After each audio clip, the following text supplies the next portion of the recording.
para que não seja confundido. Mas eu gosto muito dessa afirmação do valor. O indivíduo é um ser geneticamente social, ou seja, ele não sobrevive sem o outro. Eu preciso do outro para eu existir. Nós hoje existem todas as pesquisas na área da neurociência, na área da neurolinguística, na área da medicina, mas também na área da sociologia da infância, que mostra o seguinte: os nossos cérebros não nascem completos, eles vão se complementar nas relações que eles vão ter nos primeiros anos de vida. Portanto, nós somos responsáveis por esse processo. As crianças não saem, diferentemente de outras espécies, que saem andando. A criança precisa de um tempo de aprendizagem, precisa de um tempo. Quem trabalha aqui com bebê? Os bebezinhos. Eu quero fazer uma observação. O bebê tem um nível de compreensão, e hoje estudando mais sobre bebês, um nível de interação com a relação dele enquanto ser e o outro, que precisa ser constituída, que é a história do vínculo, tanto que quando eles estão com a gente, eles não estão com mais ninguém, eles estão com você. O bebê tem uma coisa de deslumbramento e de curiosidade, que a gente chama na psicologia de curiosidade epistêmica. É aquilo de querer, e por isso que ele quer tocar. E é por isso que nós, educadores da infância, tudo que nós pegamos, nós cheiramos. Porque nós começamos a reaprender com as crianças a retomar o sentido. Nós vamos tocar. Não leve o educador da infância para a exposição, porque quando você vê ele está na mão pegando. Porque isso tem muito a ver com a relação com as crianças, com a possibilidade de mundo. Só que eu gostaria de dizer que não sobreviver sem o outro é a coisa mais bonita da ação humana. Eu pergunto a vocês, essas duas crianças estão se comunicando? Através do quê? Do olhar, que mais? Do toque. Quem dá comida para a criança sabe muito bem que se não houver uma sintonia, quando ele abre a boca, você vai com a colher. Aí ele fecha a boca, acabou. Essa relação é sempre uma relação de troca. Agora, me chama a atenção, nós temos que olhar um detalhe. Aqui vem o primeiro recado a vocês. Que trabalhar com criança pequena é observar principalmente seus corpos. O que o corpo está dizendo? Não é a fala. O corpo deles nos dizem coisas o tempo todo. O jeito de olhar, o jeito de tocar, o jeito de pegar os objetos. Isso tem que ser uma investigação permanente. E aí nessa foto, claro que é uma foto às vezes pode ser até idealizada, mas ela tem uma coisa. Ela tem uma pista que esse bebê está bem. Qual é a pista? A tranquilidade, a serenidade, mas para mim esses pezinhos pro alto. Ninguém fica de pezinho pro alto se não está se sentindo confortável, acolhedor. Quando eu vou para um espaço da infância, eu digo, gente, a gente não precisa dizer as crianças estão bem. Olhem para as crianças. Elas nos dão os retornos a cada segundo, a cada minuto. Bem, a segunda imagem é sobre essa infância. Não se preocupe com os textos, inclusive eu quero deixar aqui, eu vou deixar o arquivo para a secretaria, para a Dre, se o grupo quiser depois discutir nas suas formações, porque hoje a gente vai dar um flash de uma discussão que é muito profunda. Mas a primeira coisa que eu queria falar é sobre essa infância. Esse material é de chama Paradigma da Primeira Infância. Ele diz, a infância é uma construção social. Ou seja, nós estamos construindo um tipo de infância. E aqui vem um recado a vocês. Eu fico indignada quando tem gente que não entendeu ainda que criança não está escrito na testa, que é creche direta ou conveniada. Criança é criança. Isso tem que estar muito claro para nós. E quando nós ampliamos para atender a essas crianças, que nesse momento a única possibilidade que tinha de ser atendida era efetivamente essa parceria, e que tem que ser de altíssima qualidade, porque isso dá um sentido novo. Isso não é um discurso, isso é um compromisso, porque quando vem a criança, vem com ela todos os compromissos juntos. Só que a infância, ela está sempre contextualizada. Falar das crianças dessa região, existem comunidades e comunidades, territórios com características próprias, com etnias, com religiões, com percepções de realidade. Portanto, nós vamos trabalhar com crianças em diferentes realidades e conceitos. Você vai trabalhar com a criança que é filho único. Hoje tem uma geração grande já de filhos únicos, mesmo no nosso grupo social. Querem um exemplo? Quem daqui tem 5 filhos? Levanta o braço. 4. Olha uma guerreirinha. Levantou até a mão assim. Quem tem 3? Aumentou um pouquinho. 2. Olha como aumentou. 1. Tá comprovado? Agora uma coisa que ninguém quer calar. Quem não tem nenhum filho? Olha como é significativo. Nós estamos com um país que a média de crianças é 1,8. Como não dá para serrar criança, é 2. Isso significa o quê? Não, é uma pena, porque criança traz vida.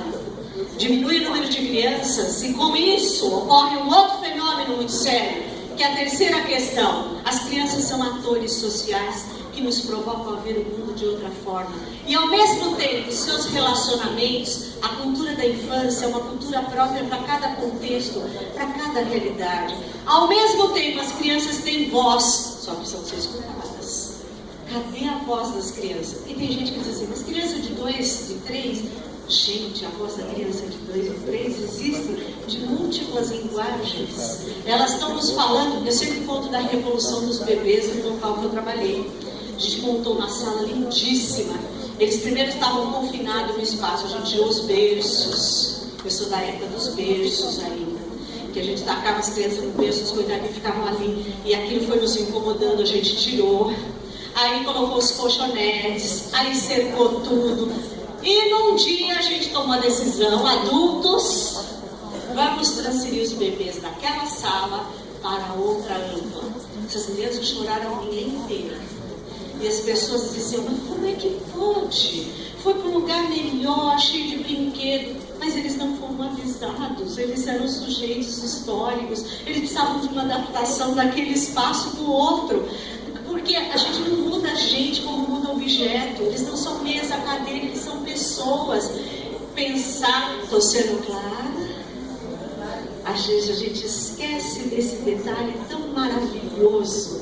Ao mesmo tempo, vou contar uma história aqui. Eu fui numa escola da rede, ano passado. Tinha uma pequenininha chorando, Catarina. Catarina, o que é? Nada. Porque no primeiro momento não adianta que não tem revelação. Você precisa ter vínculo primeiro. Aí eu voltei, dei uma volta, aí de novo passei lá, falei, tá tudo bem, Catarina? Opa, tá tudo bem? Isso é vocês para terminar? Tá brincando. E aí, Catarina, o segundo falou, eu tô triste, já melhorou, já tá começando a estabelecer. Eu falei, mas está triste com o quê? Está tudo errado nesse mundo. Olha que conclusão profunda, né? Eu falei, nossa, mas me conta um desses erros desse mundo. Ela falou, essa turma minha, todo mundo tem 2 pais e 2 mães, eu só tenho uma casa só. Era uma família, uma classe que as crianças, todos os pais eram divorciados. Então todo mundo ia um fim de semana numa casa, para outra ela ia para a mesma. Isso virou um problema para ela. Vocês percebem que esse é um problema desse tempo histórico? Quando eu comecei a trabalhar, isso eu nem se imaginava. Essa criança, na verdade, pensa. E o diálogo e a tomada de decisão desde pequeno é alguma coisa que tem que estar no DNA. E isso a gente só constrói na relação cotidiana. Quando se oferece o alimento, quando você está junto numa roda, quando você ouve, presta atenção, percebe que eles estão revelando que aquilo não está bem. Ao mesmo tempo, as crianças vão contribuir muito com as nossas produções, mas aí a última frase ali para mim me pega. Os relacionamentos entre adultos e crianças envolvem exercício de poder. E eu diria que o profissional mais poderoso da educação da infância é vocês que estão aqui. As crianças nessa fase acham que o educador é um poderoso. Você não diga, eu conto sempre essa história, minha filha chegou em casa depois de 3 dias de aula, perguntei, minha querida, como é que chama a sua educadora? Ela disse, Márcia sem acento. Aí eu disse, como é que é Márcia? Ela foi descrevendo detalhes de Márcia. Vê aquela coisa da mãe, né? Sempre tem, psicologicamente, a gente sabe. Nossa, gente, que afinidade com essa moça. Bem, de manhã eu fui colocar a lancheirinha com ela, comecei a colocar uns guardanapos coloridos. Ela olhou para mim e disse, Márcia disse, não é para colocar, é só guardanapo branco. Eu falei, tá bom. Aí eu tinha uns livrinhos de história que eu havia ganho, que eu recebo muito de livraria. Eu falei, você não quer levar para colocar no cantinho lá no espaço? Falou, Márcia disse que é só na quinta-feira livro de história. Aí não sei o que, Márcia falou, eu falei, gente, como é que pode uma Márcia sem acento? Em 3 dias fazer essa revolução. Vocês já pediram alguma coisa para a criança, amanhã é para trazer um lenço e tal. E aí a mãe diz, não dá. E a criança chega chorando e diz, eu disse para ela. Mas como vocês, quem é aquela insignificante? Porque vocês têm poder, só que isso dá uma responsabilidade, não dá? Dá. Ao mesmo tempo, a infância que eu estou falando, ela tem que ser um olhar que vai para dentro. Gente, eu não acredito em nada que não vai lá dentro. A leitura coletiva vai perpassar por esse olhar interno. E esse olhar interno, eu queria perguntar para você, minha querida. Qual é o teu nome? Isso! Tatiana, tem um sorriso, sorri com os olhos, né? Tatiana, desde que eu estou falando, você construiu está construindo com você uma reflexão interna? A tua emoção já revela. E por que eu sinto o olhar de Tatiana? É quando eu não falo que isso é o problema do outro, eu começo a olhar, é um problema meu. Eu é que vou ter que me olhar. Numa leitura coletiva, onde eu vou olhar a educação infantil como primeira etapa da educação básica. Isso significa a construção de saberes. Você quer falar agora, Tatiana? Não, né? A emoção tomou conta de você, mas quando a emoção, e se não bateu no canal da emoção, é porque no dia não foi internamente. Quantas e quantas vezes esse olhar dessa primeira etapa da educação básica, gente, por favor, cuidado com essa afirmação. Essa primeira etapa está na LDB, está em todos os documentos oficiais, mas isso não é para preparar para a outra.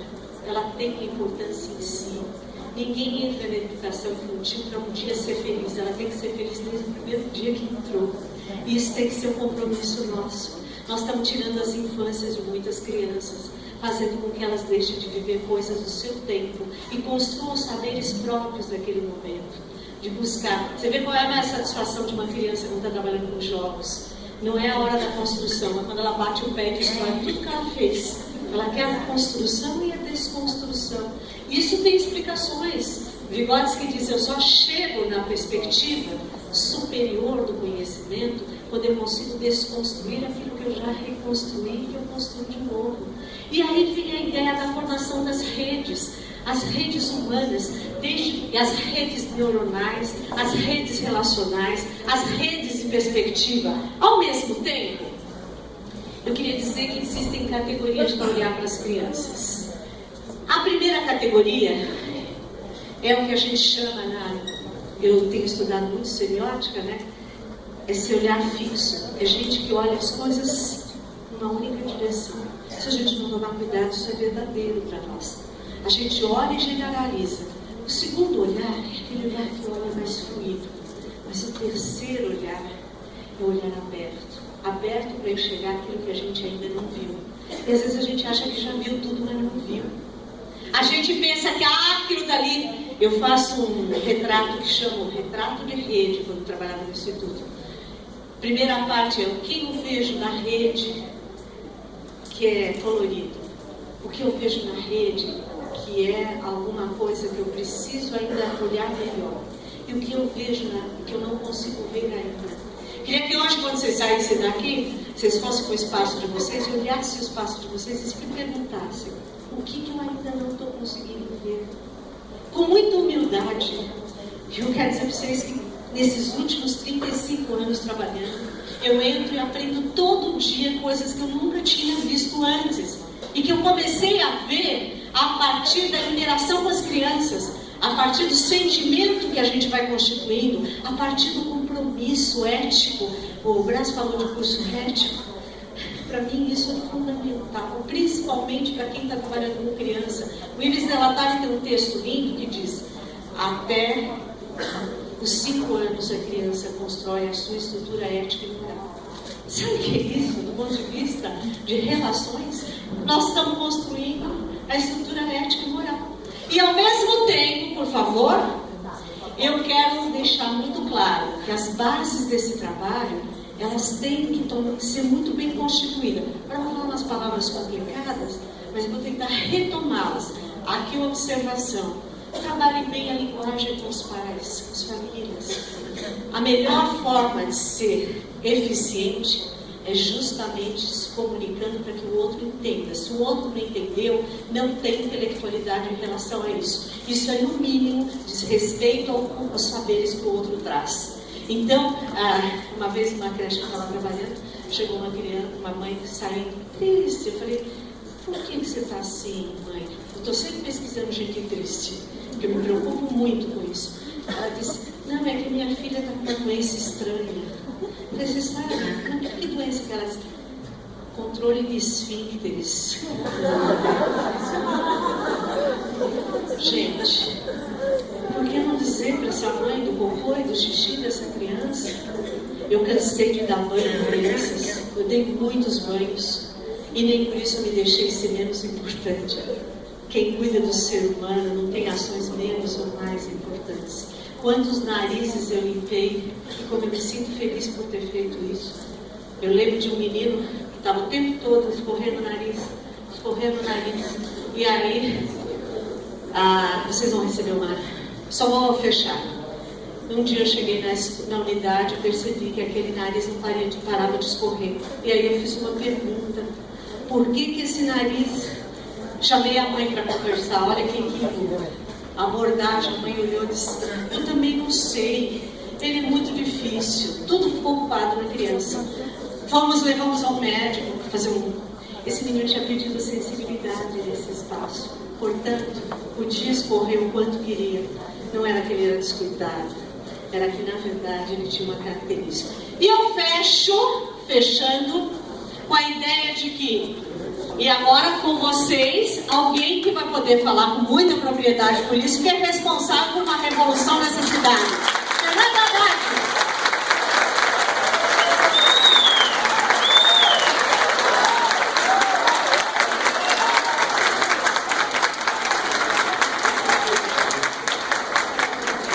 Eu, na verdade, gostaria de não, nesse momento, nós estamos dialogando sobre a infância, num diálogo bastante afetivo e efetivo. E eu vou passar agora, depois nós podemos continuar, sobre essas 3 grandes bases de quem trabalha com criança. Que é a questão do conhecimento, que é a questão dos valores, mas principalmente das formações dos seres humanos. É isso que dá sentido para as nossas vidas. Eu volto, tá bom? Foi ótimo, adorei com a Emília Cipriano, amei, né? Por coincidência, não sei, foi surpresa, se estava combinado, mas o prefeito Fernando Haddad apareceu bem na hora, acredita, parou a formação e foi falar, né, gente, política, querendo votos. Não sei nem se ele está se candidatando, como que vai ser para esse ano. Mas a formação em si da Emília Cipriano foi maravilhosa, eu amei. Adoro ela, meu sonho é fazer um mestrado e ela ser minha orientadora, mas por hoje é só. Gente, muito obrigada. Obrigada por estar acompanhando o meu canal. Tá? Se inscreva aqui embaixo, dá um curtir no meu canal para poder ajudar a divulgar. Tá? Muito obrigado, beijos e até o próximo vídeo. Tchau!